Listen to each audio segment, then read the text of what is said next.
Item ಯಾವುದೇ ಇರಲಿ try ಮಾಡಿ ಆಚಿ ಚಿಕನ್ ಮಸಾಲಾ. ಬಿಕ್ಲು ಶಿವ ಕೊಲೆ ಕೇಸ್ನ ಆರೋಪಿಗಳಿಂದ ದಾಂಧಲೆ ಆಗಿರೋದ್ರ ಬಗ್ಗೆ ಮಾಹಿತಿ ಲಭ್ಯ ಆಗ್ತಾ ಇದೆ. ಎಣ್ಣೆ ಕೊಡದೇ ಇದ್ದಿದ್ದಕ್ಕೆ ರೌಡಿ ಶೀಟರ್ಗಳು ಅಟ್ಟಹಾಸ ಮೆರೆದಿರುವುದು.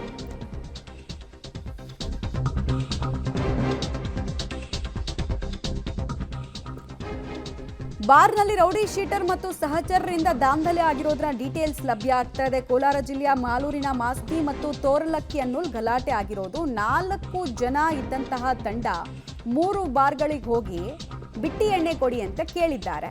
ಆಮೇಲೆ ಅದೇ ಬಿಯರ್ ಬಾಟ್ಲಿ ಹಿಡಿದು ಅಲ್ಲಿದ್ದಂತಹ ಸಿಬ್ಬಂದಿಗಳ ಮೇಲೆ ಮನಸ್ಸೋ ಇಚ್ಛೆ ದಾಳಿ ಮಾಡಿ ಕಾನೂನು ಘಾತಕ ಶಕ್ತಿಗಳನ್ನು ಇವರು ಮಾಡಿದ್ದಾರೆ. ಸಮಾಜಘಾತಕ ಶಕ್ತಿಗಳು ಮತ್ತು ಕಾನೂನನ್ನು ಸದಾ ಕೈಗೆ ತಗೊಳ್ಳೋದ್ರ ಮೂಲಕ ಸಮಾಜದಲ್ಲಿ ಭೀತಿ ಉಂಟು ಮಾಡೋ ಶಕ್ತಿಗಳು ಮತ್ತೊಂದು ಸಲ ತಮ್ಮ ದೌರ್ಜನ್ಯವನ್ನು ಎಸಗಿರು.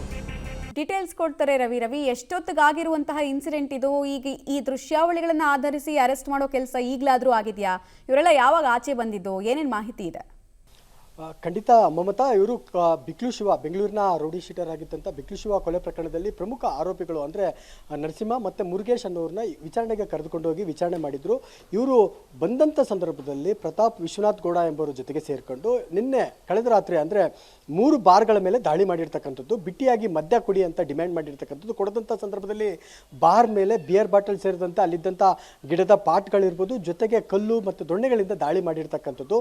ವಿಶ್ವನಾಥ್ ಪ್ರತಾಪ್ ಸಹ ಈಗಾಗಲೇ ಏನು ಗಡಿಪಾರಾಗಿದ್ದ, ಮಾಸ್ತಿ ಪೊಲೀಸ್ ಠಾಣಾ ವ್ಯಾಪ್ತಿಯಲ್ಲಿ ಈತ ಗಡಿಪಾರಾಗಿದ್ದ. ಅವರು ಒಂದು ತಂಡವನ್ನು ಕಟ್ಟಿಕೊಂಡು ಈಗಾಗಲೇ 5 ಜನರ ತಂಡ ಕಟ್ಟಿಕೊಂಡು 3 ಬಾರ್ಗಳ ಮೇಲೆ ದಾಳಿ ಮಾಡಿರ್ತಕ್ಕಂಥದ್ದು. ದಾಳಿಯ ದೃಶ್ಯಗಳು ಈಗಾಗಲೇ CCTVಯಲ್ಲಿ ಸೆರೆಯಾಗಿರ್ತಕ್ಕಂಥದ್ದು. ಜೊತೆಗೆ ಕೋಲಾರ ಜಿಲ್ಲೆಯ ಮಾಲೂರು ತಾಲೂಕಿನ ಮಾಸ್ತಿ ಹೋಬಳಿಯಲ್ಲಿ ಕಾನೂನು ಸುವ್ಯವಸ್ಥೆ ತುಂಬ ಹದಗೆಟ್ಟಿದೆಯಾ, ಜೊತೆಗೆ ಏನು ರೌಡಿ ಶೀಟರ್ಗಳ ಹಾವಳಿ ಹೆಚ್ಚಾಗಿದೆಯಾ ಅನ್ನೋ ಅನುಮಾನಗಳು ಕೂಡ ಇದೀಗ ಮೂಡ್ತಾ ಇರ್ತಕ್ಕಂಥದ್ದು. ಯಾಕಂದರೆ ರೌಡಿ ಶೀಟರ್ಗಳು ಜೊತೆಗೆ ಗಡಿಪಾರಾಗಿದ್ದಂಥವ್ರು ಈ ರೀತಿಯಾಗಿ ದೌರ್ಜನ್ಯ ಮಾಡ್ತಾರೆ, ದಾಂಧಲೆ ಮಾಡ್ತಾರೆ ಅನ್ನೋದಾದರೆ ಪೊಲೀಸರ ಭಯ ಖಂಡಿತ ಇಲ್ಲ ಅನ್ನುವಂಥದ್ದು ಸದ್ಯ ಈ ಒಂದು ದೃಶ್ಯಗಳನ್ನು ನೋಡಿದಂಥ ಸಂದರ್ಭದಲ್ಲಿ ತಿಳಿದು ಬರ್ತಕ್ಕಂಥದ್ದು. ಇನ್ನು ಮಾಸ್ತಿ ಪೊಲೀಸ್ ಠಾಣಾ ವ್ಯಾಪ್ತಿಯಲ್ಲಿ ಈಗಾಗಲೇ 5 ಜನರ ವಿರುದ್ಧ ಪ್ರತ್ಯೇಕ ಪ್ರಕರಣಗಳನ್ನು ದಾಖಲು ಮಾಡಿಕೊಂಡಿರ್ತಕ್ಕಂಥ ಪೊಲೀಸರು ಆರೋಪಿಗಳಿಗಾಗಿ ಹುಡುಕಾಟವನ್ನು ಆರಂಭಿಸಿರ್ತಕ್ಕಂಥದ್ದು. ಜೊತೆಗೆ ಆರೋಪಿಗಳ ಎಡಮುರಿ ಕಟ್ಟೋದಕ್ಕೆ ಈಗಾಗಲೇ ಪೊಲೀಸರು ಮುಂದಾಗಿರ್ತಕ್ಕಂಥದ್ದು. ಮಮತಾ, ಧನ್ಯವಾದ ತಮ್ಮ ಮಾಹಿತಿಗಾಗಿ.